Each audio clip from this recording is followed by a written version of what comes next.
Léon Mellul est raélien depuis plus de 40 ans. Il en est le responsable au Moyen-Orient. Le mouvement raélien est cette organisation dont vous avez déjà entendu parler, qui a été créée en 1973 par Raël suite à sa rencontre avec le représentant d'une civilisation extraterrestre que l'on appelle les Elohim et qui sont à l'origine de la création de la vie sur Terre.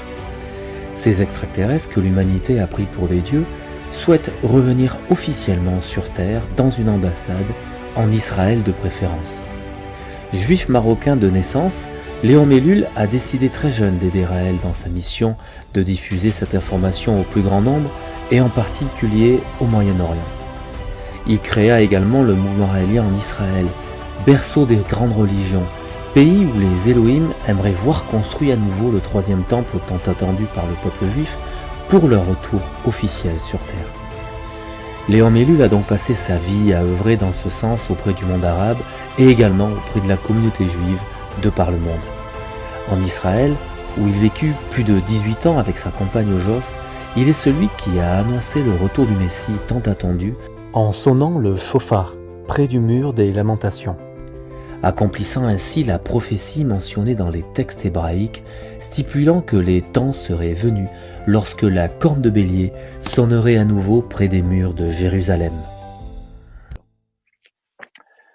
Bonsoir Léon, et très heureux de te retrouver. Bonsoir, très heureux de te retrouver pour cette entrevue. Est-ce que tu peux nous dire en quelques mots quel est ton statut dans la vie et qui es-tu exactement ? Dans la vie, j'ai eu plusieurs affaires dans plusieurs domaines, et puis dans ma vie raélienne depuis plus de 32 ans déjà, j'ai toujours été impliqué pour aider le dernier des prophètes à diffuser ce message de paix, d'amour et de fraternité qui viennent de nos pères, les Elohim. Et dans le mouvement, tu occupes quel poste ? On a vu dans la vidéo qui te présentait que c'est toi qui as créé le mouvement en Israël, qui est responsable du mouvement au Moyen-Orient, donc c'est bien ça ? Oui, je suis responsable de ce qu'on appelle le guide continental de la région de tout le Moyen-Orient et d'Afrique du Nord. Et puis, j'ai entrepris de faire des méditations, l'idée de partir des méditations planétaires pour la paix, pour l'amour, afin que l'humanité puisse s'unir et devenir un, car nous sommes tous un. Génial. Et on va rentrer dans le vif du sujet, dans l'actualité en fait, quoi, si tu es d'accord. Quelle est ta position face à la crise actuelle sanitaire, planétaire que nous vivons actuellement ? Il y a deux choses là-dedans. La première, c'était que au départ, je me suis dit, c'est extraordinaire qu'est-ce qui arrive, parce que nous sommes une surpopulation énorme et il faut qu'il y ait une production astronomique pour pouvoir nourrir tous ces habitants de la Terre. Le problème est que de la même façon que nous avons un système immunitaire qui va se mettre en marche quand il y a un problème, un virus, une bactérie, quelque chose, pour l'autodétruire, parce que s'il y a une multiplication des cellules, si on veut, incontrôlable, ça devient comme des cellules cancéreuses. Donc, à ce moment-là, il y a une multiplication qui est incontrôlable et la personne peut mourir parce qu'il n'y a plus rien qui fonctionne, quoi. Ça va de plus en plus en se détériorant. Et étant donné que nous, chaque être humain, chaque individu, chaque vie sur Terre est une cellule de ce grand être qu'on peut appeler l'humanité, cette humanité aussi a son système immunitaire. Donc, ce qu'il faut voir là-dessus, c'est que ce système immunitaire de ce grand corps qu'est l'humanité a besoin aussi de se protéger, parce que sinon, ces cellules que nous, habitants de la Terre, sommes, va détruire cette Terre gigantesque et ça va détruire l'humanité. Donc, tu penses que nous, êtres humains, on a une grosse part de responsabilité quoi, dans cette crise, dans cette pandémie. Absolument, parce que en tant qu'être conscient, si le gouvernement disait aujourd'hui, chaque couple doit avoir un maximum de 2 enfants, et là on est trop loin là, parce que même un enfant, il ne faudrait pas en faire aujourd'hui, vu que nous sommes tellement de surpopulation, on est près de 8 milliards là bientôt. Donc, normalement, on devrait être, pour être bien là, il faudrait qu'il y ait quoi, peut-être 500, 600 millions de personnes pour être bien sur la Terre. Disons, allez, on va dire qu'il y aurait 4 milliards au lieu de 8. On se porterait mieux qu'aujourd'hui déjà. Et notre part de responsabilité est due au fait que les gens n'ont pas cette conscience de dire on est trop nombreux sur la terre, on arrête de faire des enfants, il y a des enfants malheureux, on va les adopter, on va faire que le monde se sente mieux, que l'humain se sente mieux. Aujourd'hui, tout n'est que vanité, tout n'est que paraître, tout n'est que égoïsme, tout n'est que business, tout n'est qu'argent, et un qui pétine sur l'autre pour essayer de monter au-dessus, avoir la plus belle voiture, avoir la plus belle maison. Mais finalement, quand tu arrives à un certain âge et que tu te rends compte que tout ça n'est que du pipeau, parce que, après tout, nous sommes nés de la poussière, nous allons retourner la poussière, et tout ça n'aura servi à rien, parce qu'on va emmener ni maison, ni voiture, ni argent, ni télévision, ni tout ce que tu veux. Zéro. On est d'accord sur le fait, donc gouverner, c'est prévoir. J'imagine que tu penses que les gouvernements n'ont rien prévu. Ils n'ont sûrement pas été à la hauteur pour diriger ce monde. Est-ce que, alors, je connais un peu ton avis là-dessus, mais est-ce que tu peux développer un petit peu, quoi? Bien sûr, Xavier, bien sûr. Écoute, les gouvernements, ils sont gérés par une pègre qui contrôle les banques, parce que ce sont les banques qui prêtent l'argent au gouvernement. Donc, si les marioles et les marionnettes qu'ils ont mis au pouvoir ne font pas ce qu'ils veulent, soit ils leur font un cas comme ils ont fait à Strauss-Kahn, ils lui cherchent une cabale pour le détruire, soit ils les tuent comme ils ont fait avec Kennedy, avec Martin Luther King et d'autres, soit ils les mettent dehors. Donc, c'est très simple. Les gouvernements actuels, tous autant qu'ils sont, ne sont que des marionnettes du système qui est derrière, géré par une immense pègre, si on peut l'appeler ainsi, qui contrôle et les banques, et les usines d'armement, et les médias, et la mafia pharmaceutique. Et la révolution va arriver de toute façon, parce que les gens aujourd'hui ne sont pas dupes. Les gens aujourd'hui sont en train de comprendre que les gouvernements ne sont que des manipulateurs. C'est-à-dire que la population, en quelque sorte, eux, pour prendre de l'argent, la population doit aller travailler. Ils font de la prostitution pour eux, parce que le travail n'est rien d'autre que de la prostitution pour quelqu'un qui te paye. Donc, en quelque sorte, c'est très clair. Et eux, c'est les macros. Donc, ils enquêtent de tout le monde et ils vivent comme des rois, tandis que des gens sont dans la rue. Ok. Donc, il est temps que ça cesse. Il est temps que nous changions ce système pour un système géniocratique. C'est-à-dire qu'il faudrait qu'il y ait des personnes altruistes aujourd'hui. Des personnes altruistes qui décident de sauver l'humanité, d'aider l'humanité à s'en sortir. Changer de système. Des personnes altruistes qui vont dire « Moi, je n'ai pas besoin d'argent pour vivre. Moi, je veux aider l'humanité. » Qui est des personnes qui vraiment sont humains. Que l'humain devient vraiment humain, parce qu'aujourd'hui, ce n'est rien que des inhumains inconscients. Et quand on aura ça, on pourra faire un gouvernement mondial. On n'aura plus besoin de faire des guerres. Nous n'aurons plus besoin d'avoir des pays et des frontières. Nous serons une planète. C'est exactement ce que notre philosophie raélienne dit. C'est que nous sommes tous des petites cellules d'un grand corps qu'est l'humanité et qu'on n'a jamais vu une cellule de la jambe tirer sur la cellule de l'œil. Tandis qu'aujourd'hui, on voit une population africaine, israélienne, d'autres, ils sont en train de s'entretuer les uns les autres. Pourquoi? Si on prend conscience que nous sommes tous une petite cellule d'un grand corps, on ne se tuerait pas entre nous. Ok, donc on entend hein, tous les arguments que tu montres. Ce qui est intéressant, c'est que tu as parlé de plusieurs sujets, hein, l'aspect financier, la façon dont on est gouverné, les peurs, tout ça, c'est très intéressant. Aujourd'hui, on est d'accord, et grâce à Internet, en fait, les gens peuvent avoir accès à ces informations. Ce qui est intéressant, c'est de savoir en quoi le mouvement raélien, la philosophie raélienne que tu défends, quoi, apporte quelque chose de plus. Donc, c'est intéressant on entend cette notion de géniocratie. Tu as parlé de géniocratie un petit peu tout à l'heure. Tu as parlé de Raël, le Messie, hein, c'est ça. On reviendra là-dessus tout à l'heure par rapport à cet aspect, par rapport au fait que tu es juif. J'ai une question par rapport à ça. D'origine juive, hein, je crois. Et donc voilà. Plus juif que les juifs, étant donné que je suis raël. Les juifs, ben oui. Eh bien, on va revenir là-dessus, mais juste pour finir sur cette notion, sur ce pan politique et puis global, ce qui est intéressant, donc c'est ça sur Internet aussi, aujourd'hui, on voit, il y a beaucoup de publications et c'est tant mieux et de plus en plus de gens, on est d'accord là-dessus, hein, sont au courant et puis se rebellent et puis sentent qu'il y a quelque chose qui ne va pas. Et qu'est-ce que le mouvement raélien va apporter de plus, quoi? Alors, tu as parlé de généocratie, mais il y a cette construction de cette ambassade dont vous parlez. Donc, quelle est la révolution raélienne, quoi? C'est quoi le plus du plus, quoi? La révolution raélienne est celle de prendre conscience à l'humanité que nous sommes humains. La première des choses. La révolution raélienne est d'arriver à une généocratie, comme j'ai expliqué tout à l'heure, pour arriver à un paradisme. Un paradisme veut dire un monde sans argent, dans lequel tout le monde pourrait vivre en paix, en amour, fraternellement, sans faire les uns pour les autres. Aimer son prochain, son lointain. C'est ça la philosophie raélienne. La philosophie raélienne n'a rien à voir avec une religion qui va te dire fais ci ou fais ça. La religion raélienne te donne des règles. D'ailleurs, j'appelle même pas religion, ok, même si nous sommes reliés aux Elohim, et c'est de là que vient le mot religion, religare. Mais en quelque sorte, on n'est pas là en train de prier.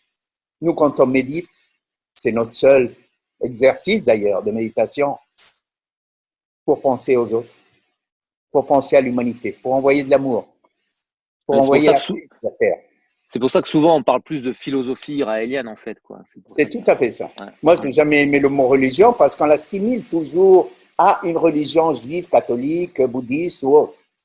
Pour moi, c'est une philosophie et c'est une très belle philosophie que j'ai eu la chance de connaître, de comprendre. Et je remercie tous les jours les Elohim de m'avoir donné la chance de comprendre leur message et la possibilité de le diffuser autour de moi. Parce que c'est un privilège et non pas quelque chose. On ne naît pas raélien, on découvre qu'on le devient, qu'on l'était toujours, quoi. Parce qu'on est des révolutionnaires, parce qu'on a toujours été peut-être des moutons noirs dans nos familles. Alors là, c'est intéressant, parce que là, j'ai une question par rapport à ça. Là. Alors là, on touche le cœur, on touche ce qui t'anime le plus au fond de toi, quoi. C'est comment, donc tu dis que tu as des origines juives, et comment un juif peut-il laisser sa religion, quoi, quelque part, et faire partie d'un mouvement minoritaire comme l'est le mouvement raélien, en fait? Quel est ton…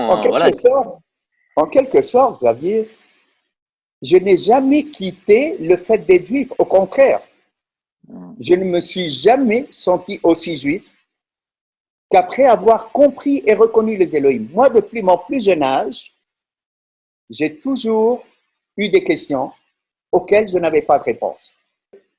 Je ne comprenais pas pourquoi il fallait faire ci et il fallait faire ça. Parce que nous, moi, je suis né au Maroc. Et au Maroc, les gens, bien sûr, sont tous, la majorité sont pratiquants. Ils vont tous à la synagogue. On priait tout, si tu veux, on lisait l'hébreu, mais on ne comprenait rien à ce qu'on lisait. C'était dû apprendre par cœur. C'est comme ça, tu pries, même si tu ne comprends pas. Moi, j'ai appris réellement l'hébreu quand je suis parti habiter en Israël pendant 18 ans. Et c'est là que, comme tu as dit, j'ai monté le mouvement raélien israélien. Il y avait dans le temps peut-être 4 personnes qui ne s'entendaient pas très bien. Quand je suis arrivé là-bas, c'était pas mal difficile parce que beaucoup de gens ne parlaient pas l'anglais. Moi, je ne parlais pas l'hébreu. Donc, je me suis adapté. Je suis rentré à l'école d'hébreu. J'ai aimé ma vie là-bas. Et puis, quand j'ai quitté Israël, après 18 ans, il y avait déjà 330 ou 380 transmissions que j'avais fait en Israël et au Moyen-Orient. J'ai organisé plusieurs stages. J'ai donné des dizaines, voire des centaines de conférences en Israël. J'ai donné une conférence à New York, j'ai donné à Miami, j'ai donné en Floride, j'ai donné à Paris, j'ai donné à Bruxelles, j'ai donné à partout, quoi. Et est-ce que les Juifs sont sensibles, ou est-ce que les gens d'Israël ou les Juifs que tu as rencontrés de par le monde? Les gens d'Israël, oui. Je me rappelle, j'avais donné une conférence à Montréal dans laquelle il y avait une très belle salle et la communauté juive, sachant que j'allais présenter des preuves bibliques pour prouver que le message que Raël nous apporte, le message d'Elohim est véridique, parce que moi je peux le prouver n'importe qui, à n'importe quel rabbin sur la terre, et s'il nie qu'est-ce que je suis en train de dire, c'est qu'il renie la Torah. C'est aussi simple que ça, parce que c'est écrit noir sur blanc. Et bientôt, je vais faire justement une conférence à ce sujet dans laquelle je vais donner toutes les preuves bibliques. Et puis là, ça va faire un petit peu réfléchir, ça va donner à réfléchir. Maintenant, comme je disais tout à l'heure, les gens, les Juifs qui sont en France, au Maroc, ailleurs dans le monde, même s'ils prient, même s'ils sont rabbins, la plupart d'entre eux ne parlent pas l'hébreu, ne comprennent pas l'hébreu, ne lisent pas l'hébreu, n'ont pas de grammaire en hébreu, n'ont aucune notion de ce qu'est la langue hébraïque. Donc, par ce fait, ne comprennent rien. Donc, comme je disais, à Montréal, ils avaient loué une salle juste collée à la nôtre pour faire du boucan, afin que je ne puisse pas donner la conférence. Ils ont amené des autobus scolaires pleins d'étudiants religieux pour bloquer la porte et empêcher les gens de rentrer à la conférence.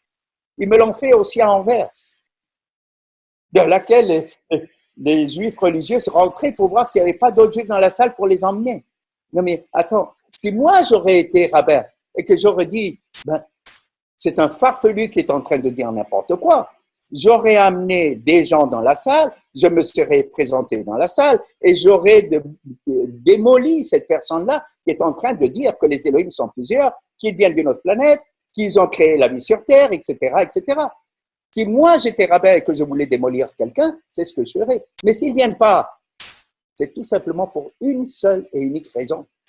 C'est qu'ils ne peuvent pas prouver le contraire de ce que moi j'avance.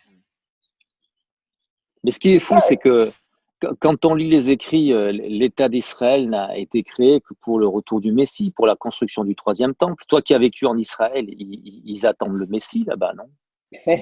Le mot Elohim, c'est un mot qui est partout. Comme un rabbin a dit, j'espère que quand le Messie viendra, je serai dans mes grandes vacances. Ça te donne un petit peu l'idée, parce que le Messie est quelqu'un qui va changer le monde. Raël change le monde. Raël a changé des individus. Donc Raël, c'est le Messie. Hein. On est d'accord. Raël, c'est le Messie. C'est le dernier messager des Elohim.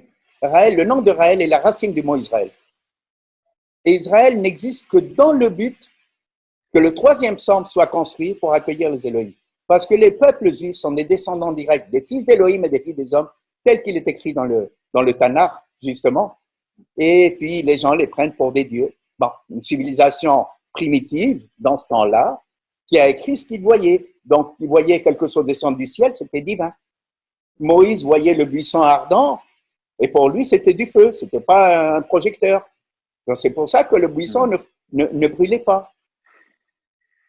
Et ça, j'imagine que des preuves comme ça, des traces, il y en a à foison dans les écrits. Il y en a des centaines, mais il faut avoir l'esprit ouvert et vouloir s'interroger. Ne pas être, non, moi je suis dans ma religion, je ne sors pas de mon cadre. Et le pire dans la religion juive, c'est que non seulement ils ne te laissent pas sortir de la religion, parce que j'en ai eu et des critiques, et des appels, et des menaces de mort, et des lettres, plein, je pourrais les énumérer, mais j'en ai rien à foutre. Mais tu vois, le juif, non seulement lui, il ne veut pas se déraciner, mais après tout, on n'est pas des légumes pour avoir des racines. D'accord? Mais il empêche que l'autre sorte et il va le tirer par les racines parce qu'il veut qu'ils restent tous attachés pour une communauté. Et il y a quelque part,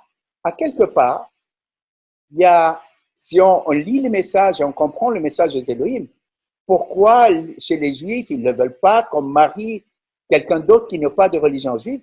C'est pour ne pas diluer le code génétique des Elohim, car ce sont eux, le peuple juif sont les descendants des fils d'Elohim et des fils des hommes.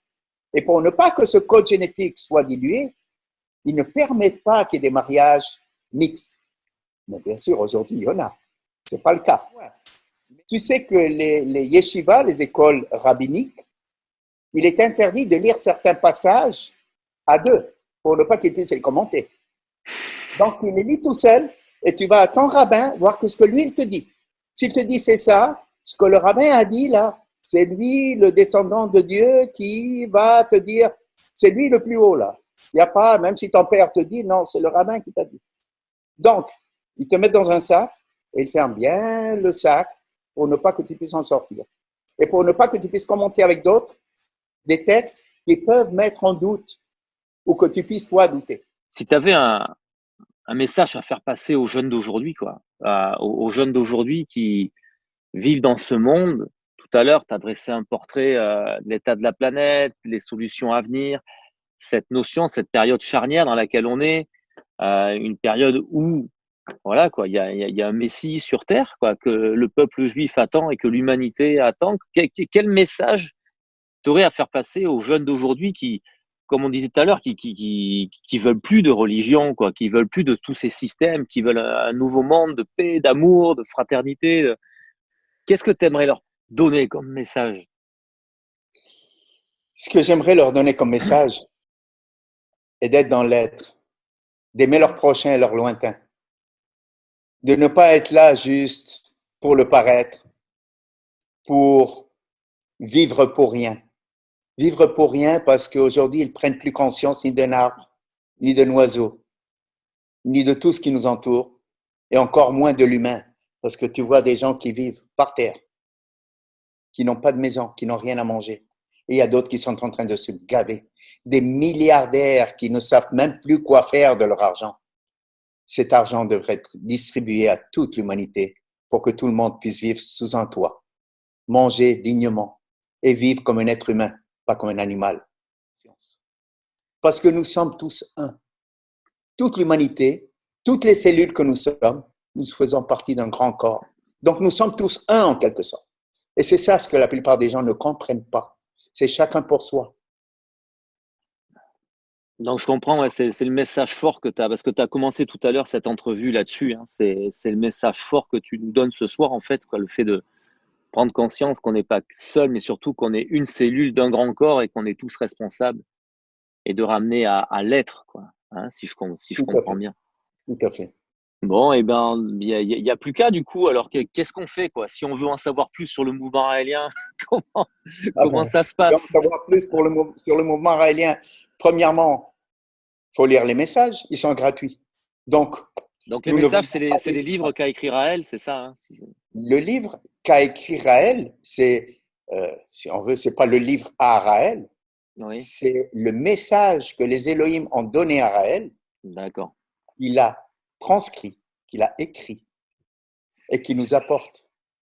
Eh bien, génial. Et ça, on le trouve sur Internet. Et cette fameuse conférence dont tu... www.rael.org, les livres sont disponibles dans toutes les langues, gratuitement, pour celui qui les veut. Et puis, génial. Il faudra juste se poser une petite question à la fin de la lecture. Parce que moi, quand je fais des conférences en hébreu, je disais tout à l'heure que le juif israélien, lui, il comprend, parce qu'il a été à l'école, il connaît l'hébreu, il parle hébreu, il connaît la grammaire, il connaît tout en hébreu. Donc, il peut mieux comprendre que le juif séfarade qui habite en France, ou qui habite au Maroc, ou qui habite au Canada, ou qui habite en Chine. Parce que celui-là, il ne comprend pas l'hébreu. Et surtout pas la grammaire. C'est pour ça que pour lui, tout est un. Tu comprends? Tout est Dieu, tout est mystique, tout est comme ci et comme ça. Et c'est ça. Et il ne faut pas sortir de la boîte. Parce que s'il sort de la boîte, ben là, il risque de nous arriver malheur à tous. Et c'est ça, là, le système, si tu veux. Et quelle question il faut se poser alors? Est-ce que c'est et si c'était vrai, quoi? Et si c'était vrai, tout ça, quoi? C'est ça la question. À la fin de chaque conférence, je dis, ouais. après les écrits que vous venez de voir, après toutes les citations que j'ai données, posez-vous juste une question, parce qu'il y en a juste une, il n'y en a pas 36 là. Et si c'était vrai? Ah ben tu vois, Et si c'était vrai? Comme a dit quelqu'un de très grand, que ceux qui ont des yeux voient et que ceux qui ont des oreilles entendent. Eh bien, merci beaucoup Léon, merci beaucoup pour cette entrevue, et on sent vraiment la passion qui t'anime, et mille merci, et à très bientôt pour une prochaine entrevue, et puis bientôt, pour cette conférence là en ligne. Merci. Donc allez sur le site rael.org. Merci, hein. À bientôt merci Léon.